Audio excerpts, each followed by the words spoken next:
All right, plan for the day is gonna be lower body. Today's a Thursday. I usually do upper body on Thursdays, but my week, things just have to get switched around this week because I'm going out of town tomorrow. I don't know if I'll be able to train tomorrow. I like training lower body more than upper body, so I'm just kind of moving things around. I'm gonna do some Olympic lifting, I'm gonna jump, and then I'm gonna hit some pause deficit deadlifts too. I was just on a podcast a few days ago with Austin Yoakum, Tim Riley, and Jake Turin. We talked about some things that really like grind our gears, and there's a few things I wanna elaborate on from what we talked about in that podcast today. Both of the topics are kind of akin to each other. So one of them is like things I've changed my mind on over the years. And the other thing is what I like to call the myth of open-mindedness. I think there's just a lot of virtue signaling around those two things, especially in the strength and conditioning community. So I might go on a little bit of a rant on both of those things. It's finally 60 degrees here in North Dakota, so I'm gonna do some things outside. Haven't done things outside since like October. I'm gonna jump outside, do the Olympic lifts outside, maybe even squat outside. We'll kind of see on that. But that's kind of the tentative plan for the day, so let's get after it. Unfortunately, where I train outside is shaded, so the sun hasn't gotten to this concrete area, so it's wet. Just some vertical jumps into broad jumps here.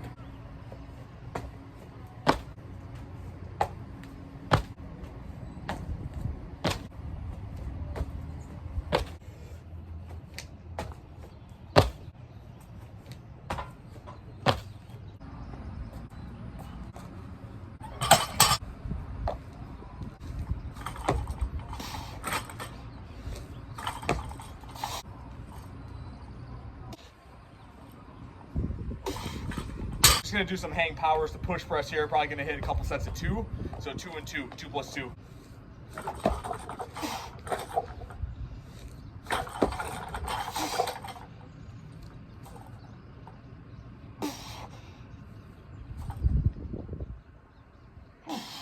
So on the topic of things I've changed my mind on, I'm gonna kind of lump a few things together.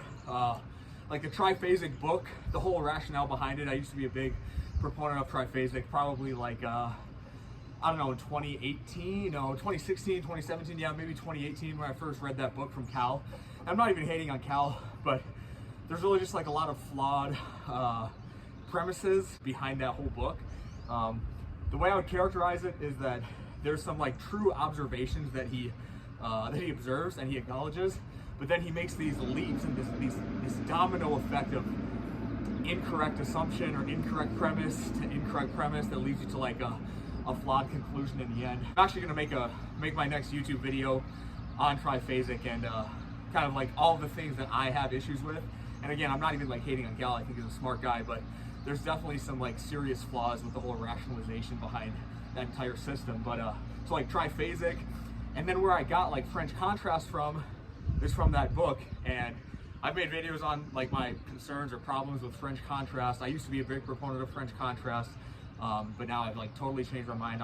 I'll probably never program French contrast for anybody unless I'm like in some situation where I'm the head of a football team and they want to do something like on a Friday before a Saturday game and just like to get the juices flowing or whatever. But I don't think it really provides an intensification of a stimulus that's going to really drive some sort of desired outcome outside of just like normal training. That's really all it is. It's just lifting weights, doing some jumps, doing some sprints, and then you just kind of like, they just bunch it together to like hit all of the force velocity curve. It de-intensifies the training stimulus, but it's kind of presented in a way that it does intensify it. And then the last thing, because again, I got from triphasic and I got from French contrast as the band assisted jumps, I think they kind of suck and they're kind of a waste of time outside of like some sort of special rehab protocol where someone needs to reintroduce jumping volume. I used to program band assisted jumps. I used to program French contrast for people, but I'll never probably program any of that shit ever again for anybody. So that's a few things I've changed my mind on. I'm gonna do my next set and I'll keep talking to you.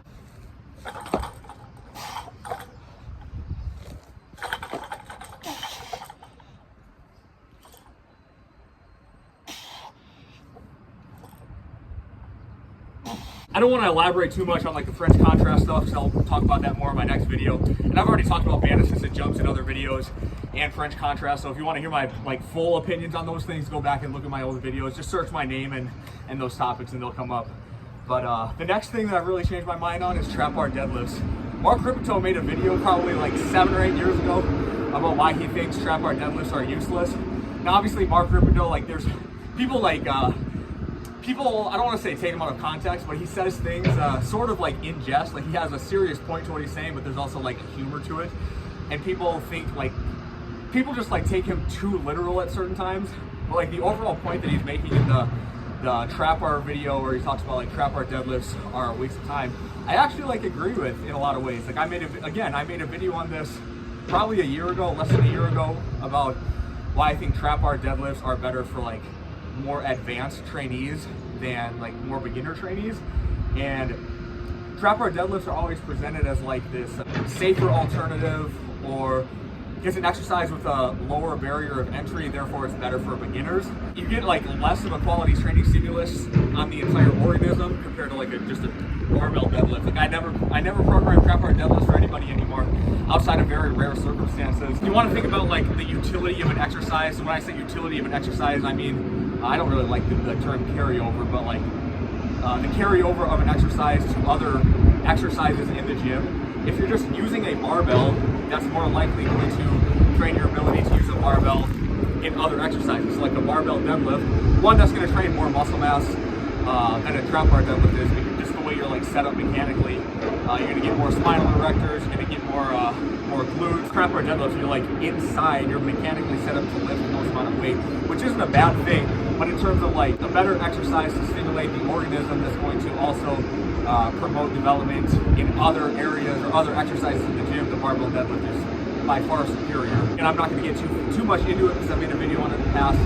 Go look up the other videos in the past if you want to hear like more elaborate thoughts. I'm just saying like the trap bar deadlift and the way I view the trap bar, my opinion of that has changed. I'm less favorable of it now than I was probably 4 years ago, 2 years ago, year and a half ago. My next set's going to be, I think this is 120 kilos. Yep.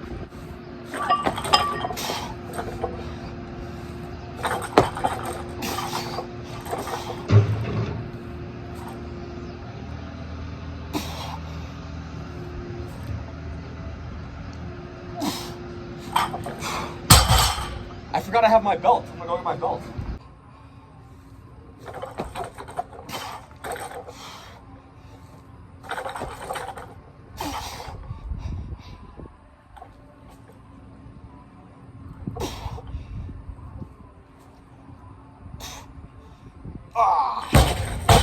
All right, I changed my mind on the squatting outside. We're gonna squat inside in the garage. I got the garage door open. I got the sun shining in, so it's still gonna be a good squat session anyways. But I have one more thing I wanna talk about as far as like changing your mind on things. One thing that I've really changed my mind on is the less of a need to over-rationalize or have a specific reasoning behind every programming decision that I make. If you follow Jake Tur on Instagram, he'll like repost people who ask him funny or like stupid questions. So like, for example, someone will ask him like, what's the point of doing a Zercher squat? And his answer will just be, because it makes your legs stronger, which is true and it's funny. Sure, you could come up with like all these other reasons and unique benefits that Zercher squats bring compared to like a front squat or a back squat or any other type of squat. But really, you just do Zercher squats because it's a way to load your legs and it makes your legs stronger. All training is trying to get stronger, trying to improve these various physical qualities. I'm gonna do something because it gets me stronger. I'm gonna do something because it helps me get me faster. I'm gonna do something because it helps me get more powerful or jump higher or whatever. And so we were talking about like loaded carries in that podcast with Tim, Austin, and Jake a few days ago, and why us four, right? Me, Austin, Jake, Tim. Us four kind of give pushback to things like loaded carries. And it's not necessarily that like loaded carries are bad or like they're a waste of time. Obviously I'm generalizing here, so I'm not like trying to insult anybody, but if you ask a lot of strength and conditioning coaches why they program something like a one-arm farmer's carry for their athletes, they'll probably come up with some reason along the lines of like, well, it's working on your gait pattern, it's working on like ipsilateral hip stability, with contralateral hip stability, and they'll have all these reasons when it's like, no, you do loaded carries because it makes you stronger at carrying something from point A to point B. I'm just at the point now where I don't need to like rationalize all of these different things within my programming. I'm just gonna do something that's simple and with a simple explanation. So yeah, so let's start squatting. Plan for the squats is to hit an AMRAP at 500 with a couple back offsets. Last time I hit 500 off the pins for a set of 5.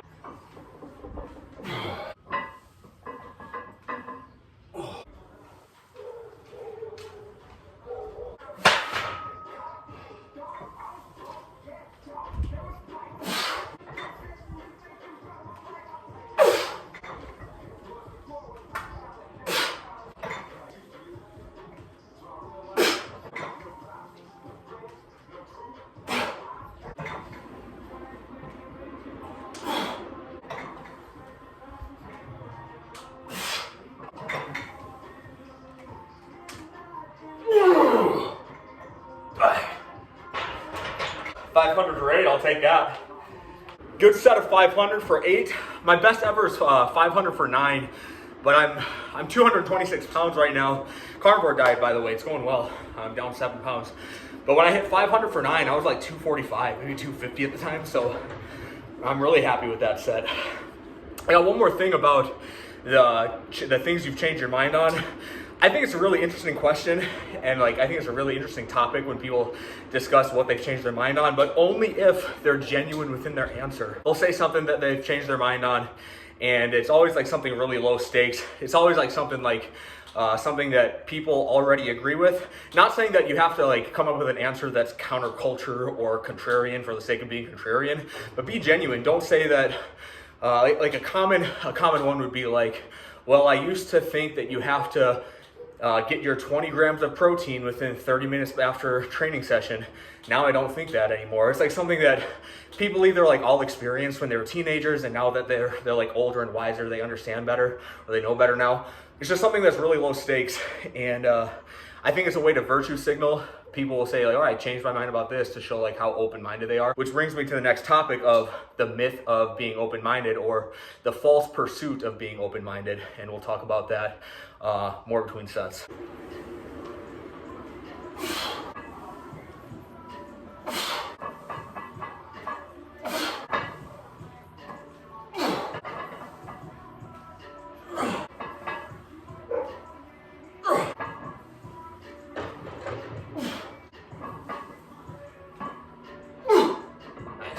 My legs are gonna be so sore after this. Good thing though, because I'm gonna be taking 3 days off of lower body at least if I don't train tomorrow, and then I'm gone for the weekend and don't have access to training anywhere, like equipment. So not complaining about it, it's a good thing, I'm glad.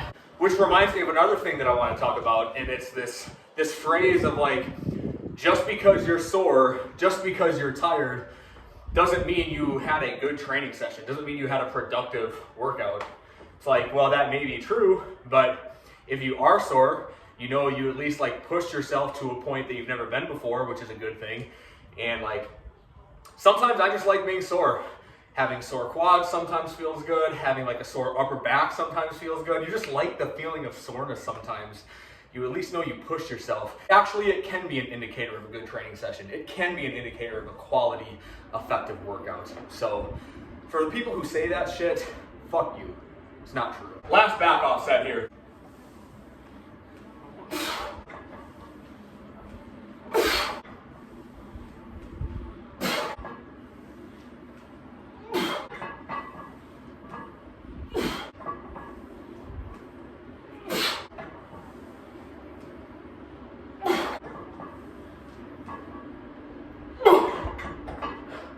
Next up, pause deficit deadlifts.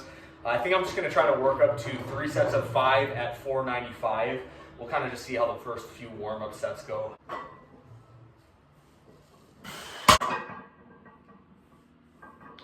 Okay, quick thought on being open-minded before my first set here. Being open-minded is not an end to be pursued of, okay? People treat it like it's something to pursue as an end in itself. If you go into a discussion with someone on a subject matter that you know you have disagreements on, and you go into that discussion with like the willingness to change your mind, you probably don't have very strong convictions, A, or you're just not very confident in like your critical thinking, your reasoning skills, your ability to just use your faculties of reason and observations around you. Usually when somebody tries to put their guard down and say that they have an open mind, they're willing to educate themselves, they're willing to kind of let their guard down going into a discussion with someone which they disagree with. What they're really trying to do is insulate themselves with this shield of like, well, you can't really personally insult me, or you can't come at me too hard with this discussion because I've already said I'm willing to change my mind. I'm willing to admit that I'm wrong. It's a way for them to soften you within the argument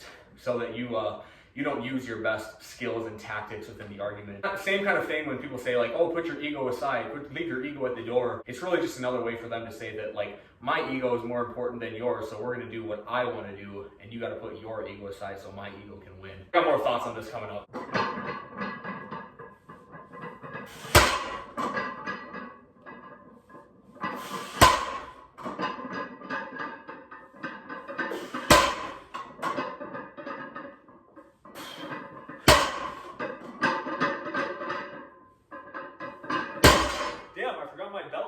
Being open-minded is something that you should use with prudence, with good judgment, good practical judgment. If something doesn't make sense intuitively, it probably isn't a good idea, generally speaking. Obviously, be open-minded to the extent that if someone brings compelling evidence or compelling reasoning to a certain subject matter, that you're willing to at least hear them out. But like, not all ideas are of equal value. There is an Overton window. People make fun of like the Ben Shapiro thing right now. Obviously, I'm no shill for Ben Shapiro. I think that guy's a loser. But all the whole free speech thing of them firing Candace Owens, how he talked about there is an Overton window. Candace Owens' opinions fit outside of that Overton window after he's made a bunch of money the past like 7 years, claiming he's all for free speech and the free marketplace of ideas and all that kind of stuff. But he is right in the sense that there is an Overton window. Certain ideas should not be respected. Certain ideas should be respected. And within that Overton window, you can debate certain ideas. But like this whole idea of we should just welcome everybody's opinion and at least give them like equal access to present their opinions and their ideas, as stupid as they are, is a terrible idea in itself. Like for the most part, I'm the only person that can change my mind, and I'm gonna change my mind gradually because I'm going to proceed with caution. I think it's a crazy thing within like strength and conditioning. You hear this sentiment all the time of like, well, I hope I'm wrong and in 5 years I've changed my mind on list A through Z. I hope I've learned so many more things that everything I'm doing right now is wrong and I can change it over the course of a couple of years or whatever it is. You hear that kind of sentiment all the time, and it's like, what? You hope you're wrong? Or, I actually think I could be wrong in this subject matter, so that's why I'm gonna hear everybody else's opinion and maybe change my mind. Like, dude, if you think you may be wrong, reassess your opinion. If you think you may be wrong, reassess your idea now. It's all hogwash, dude. It's all hogwash. I gotta put my belt back on. I got another set to do.